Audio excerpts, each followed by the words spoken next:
அருள்மிகு பெத்தனாட்சி பெரியாண்டவர் கோவில் மேல்மாந்தை விளாத்திக்குளம் வட்டம், மேல்மாந்தை ஊராட்சி, மேல்மாந்தை கிராமம், தூத்துக்குடி மாவட்டம்.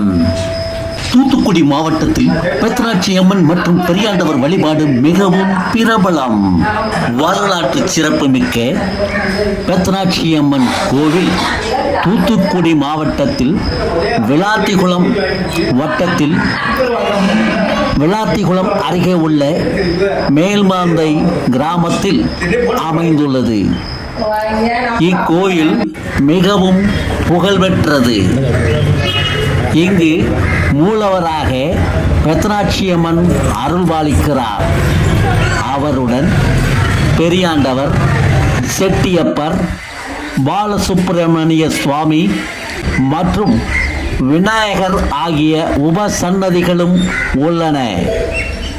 அருள்மிகு ஸ்ரீ பெத்தனாட்சி அம்மன் உடனுரை ஸ்ரீ பெரியாண்டவர் திருக்கோவில் வரலாறு என்பது பெரும்பாலும் நாட்டார் தெய்வ வழிபாட்டு முறையையும் குலதெய்வ நம்பிக்கைகளையும் அடிப்படையாக கொண்டது. பெரியாண்டவர் என்பது சிவபெருமானின் ஒரு அம்சமாகவும், பெத்தனாட்சி என்பது அன்னை பார்வதியின் அம்சமாகவும் கருதப்படுகிறது. பெத்த என்றால் பெற்றெடுத்த, அதாவது தாய் என்றும், ஆட்சி என்பது ஆள்பவள் என்றும் பொருள்படும். உலகை ஈன்றெடுத்து ஆளும் அன்னை என்பதால் இவர் பெத்தனாட்சி என்று அழைக்கப்படுகிறார். தீய சக்திகளை அழித்து தர்மத்தை நிலைநாட்டவும், தன்னை நம்பி வரும் பக்தர்களை காக்கவும் சிவபெருமானும் பார்வதியும் பெரியாண்டவர் பெத்தனாட்சியாக காட்சியளிப்பதாக ஐதீகம்.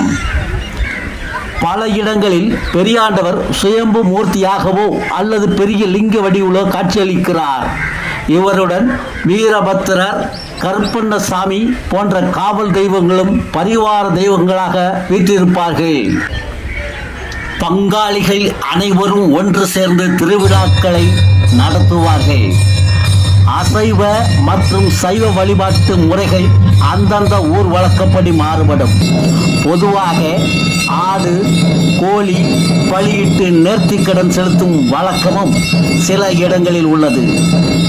ஒரு சுபகாரியத்தை தொடங்குவதற்கு முன்னர் இந்த கோவிலுக்கு வந்து அனுமதி பெற்று செல்வது வழக்கம்.